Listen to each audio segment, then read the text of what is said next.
미 해군의 미사일 공중전을 냉철하게 분석했던 올트 리포트에서 가장 주목한 결과는 원거리 공격용 스페로우 미사일의 형편없는 전과였습니다. 해상에서 작전하는 항공모함에서 스페로우를 운용한다는 것은 미 공군에 비해서 훨씬 열악한 상황이었죠.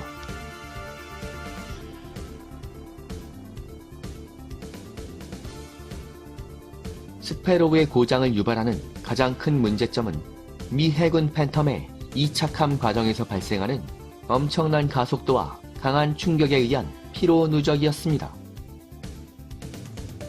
올트 리포트에 따르면 미 해군의 팬텀들은 공군기들에 비해서 교전 기회가 상대적으로 적다 보니 대부분의 스페로우 미사일들이 실전에서 사용되기 전에 최소한 50회 이상의 이착함에 노출된 것으로 밝혀집니다.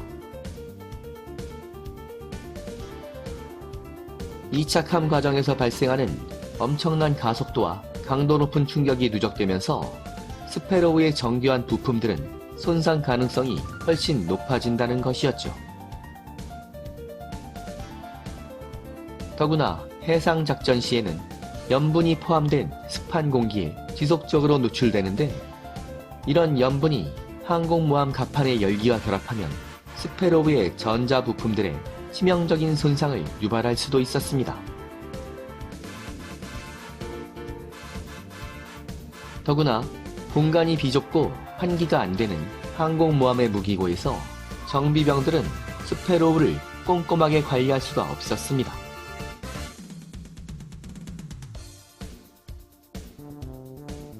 이런 요인들이 복합적으로 작용하면서 미 해군의 팬텀들이 발사한 스페로우는 롤링 썬더 기간 내내 형편없는 명중률을 보였으며, 롤링 썬더의 마지막을 장식했던 남부 지역 항공전에서는 최악의 결과로 나타나게 됩니다.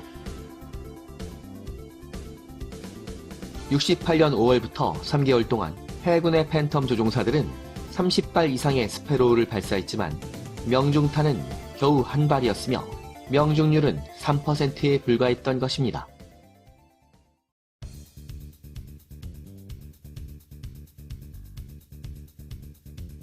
더구나 이 교전 상황은 레드 크라운의 강력한 레이더 지원과 함께 미사일 프리존이 형성된 상태로 팬텀에게 절대적으로 유리한 것이었죠. 이런 처참한 결과에 주목한 올트 대령은 미사일 공중전에 대한 전술과 교범을 전면적으로 수정해야 된다는 보고를 하게 됩니다. 신뢰성이 심각하게 떨어지는 스페로우에 의존하는 원거리 요격 전술은 보조적인 방법으로 사용해야 되며, 사이드 와인더를 사용하는 근접 공중전에 집중해야 한다는 것이었죠.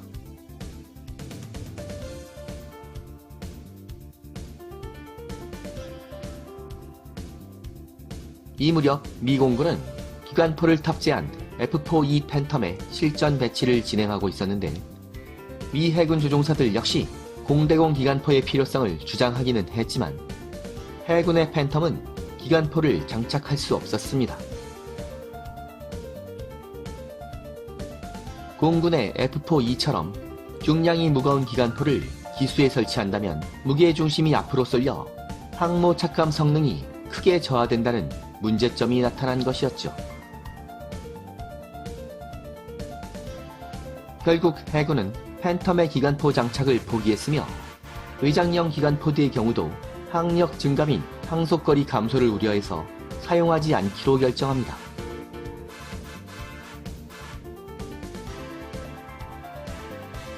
하지만 이 무렵 해군의 차세대 전투기로서 개발이 시작된 F-14 톰캣은 기수의 M61 기관포를 고정 장착하기로 되어 있었죠.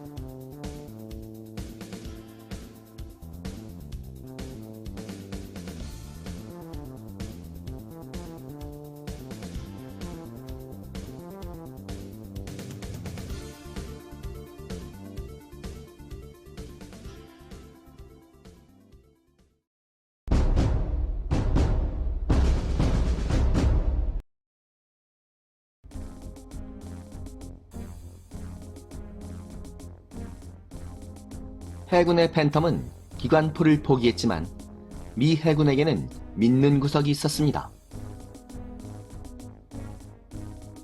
롤링 썬더의 공대공 전투 기록을 철저하게 분석하던 올트 대령은 해군의 사이드와인더 AIM-9D가 적절하게 사용된다면 치명적인 공대공 무기라는 것을 확신하게 됩니다.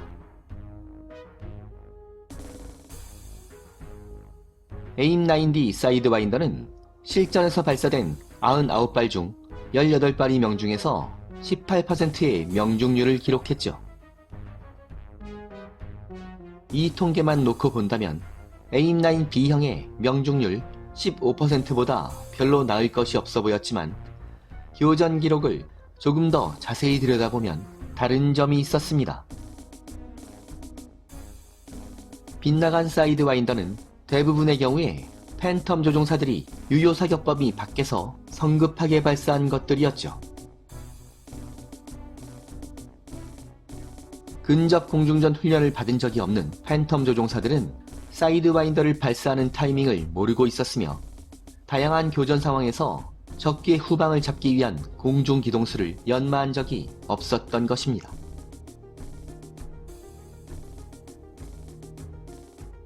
이러다 보니 상당수의 AIM-9D가 유효 사격 범위 밖에서 발사되면서 빗나가 버린 것이죠. 더구나 사이드와인더를 조준하는 과정에서 헤드폰을 통해 들리는 탐지 시그널과 라곤을 알려주는 그라울링 시그널을 착각해서 성급하게 트리거를 당기는 경우도 있었죠. 긴박한 공중전 상황에서 일부 조종사들에게 환청이 들렸던 것입니다.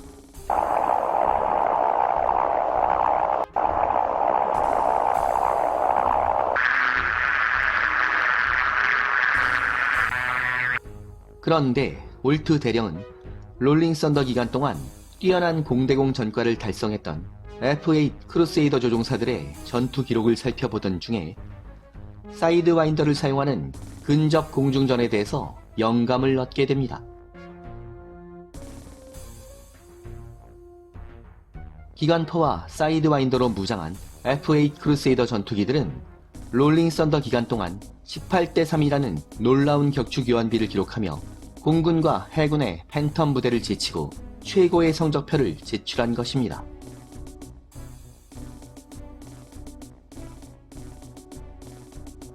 특히 북베트남 조종사들의 기량이 급상승하며 미군 조종사들을 괴롭혔던 67년 중반 이후의 공중전에서도 13대 0이라는 완벽한 전과를 기록하고 있었죠. 그런데 최후의 건파이터 크루세이더의 주무기는 기관포가 아니었습니다. 사실 크루세이더 조종사들은 작동 불량이 속출하는 기관포를 신뢰하지 않았으며 격추한 미국이 18대 중 15대는 사이드와인더의 먹잇감이었던 것입니다.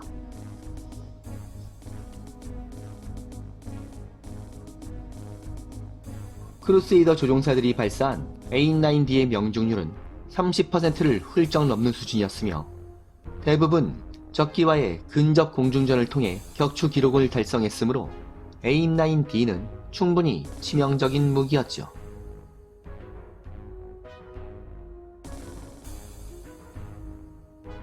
올트 대령은 이 부분에 주목했는데 미 해군의 팬텀은 비록 기관포는 없지만 공군기에게는 없는 고성능 사이드와인더 AIM-9D를 가지고 있다는 점이었죠. AIM-9D는 B형에 비해서 3배나 먼 15km의 최대 사거리를 가지고 있었으며 시커의 탐지 각도도 60% 정도 컸습니다. 더구나 최소 사거리도 500m로 세팅돼서 보다 넓은 유효 사격 범위를 가지고 있었습니다. 하지만 AIM-9D를 효과적으로 사용하려면 조종사들이 근접 공중전에서 적기를 압도한 후에 최적의 발사 위치를 잡아야 했습니다.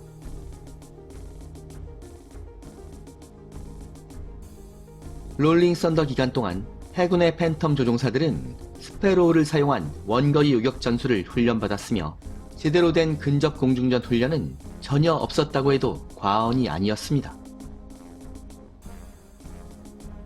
올트 대령은 팬텀의 형편없는 격추율은 전투기 성능의 문제가 아니라 조종사들의 공대공 훈련이 부족한 것이 근본 요인이라고 확신하게 되었죠.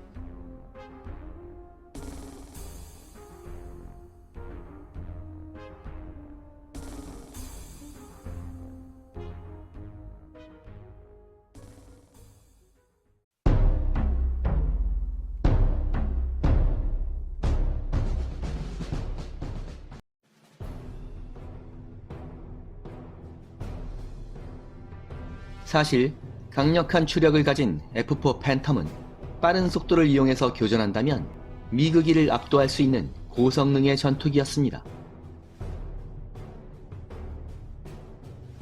올트 대령은 해군의 팬텀 조종사들에게 집중적인 근접 공중전 훈련이 필요하며 조금도 망설이지 말고 즉시 실행에 옮겨야 된다는 주장을 하게 됩니다. 이것이 바로 올트 리포트의 핵심 내용이었죠.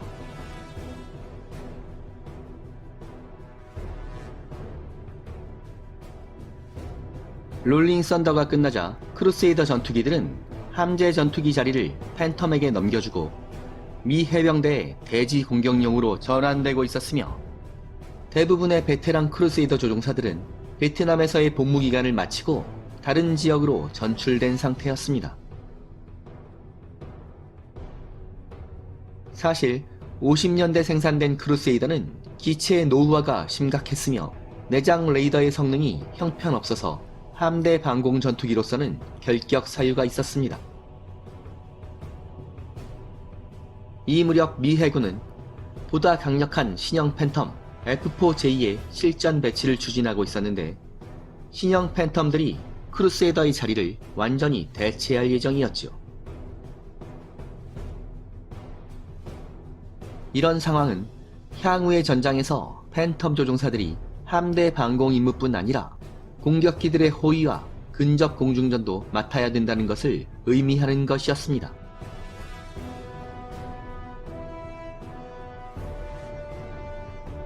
올트 대령의 리포트가 제출되자 상황의 심각성을 알게 된 미 해군 사령부는 팬텀 조종사들에게 강도 높은 근접 공중전 훈련을 실시하라는 명령을 내립니다.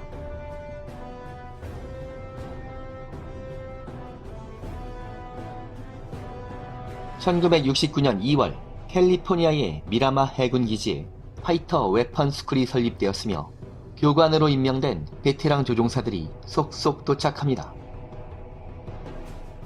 교관 조종사들의 대부분은 F-8 크루세이더를 몰고 베트남의 하늘에서 미그와 교전했던 베테랑들이었으며 이들의 임무는 팬텀 조종사들을 저돌적인 싸움꾼으로 양성하는 것이었죠.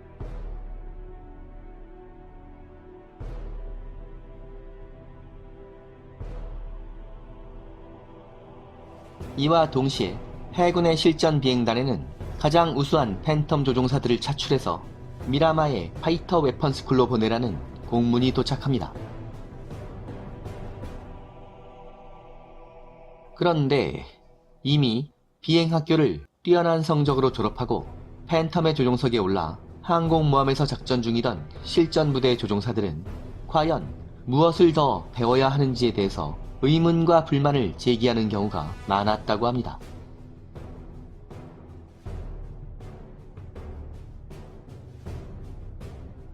이렇게 되자 미 해군은 팬텀 조종사들에게 동기를 부여하고 경쟁심을 유발하기 위해서 최고 조종사를 선발하는 경연대회 형식의 교육과정을 사용하기로 했으며 미라마의 파이터 웨펀 스쿨에는 보다 매력적이고 강인한 이름을 붙이게 되는데 이것이 바로 탑건이었습니다.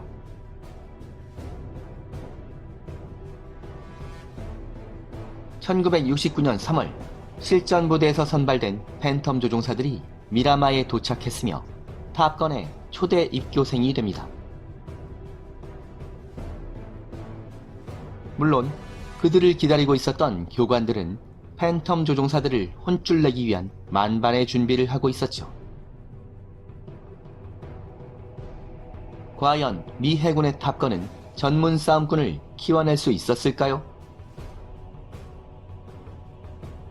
베트남 항공전과 탑건 스토리는 다음 회로 이어집니다. 여기는 밀리터리 항공의 잡학 채널 불타는 하늘입니다.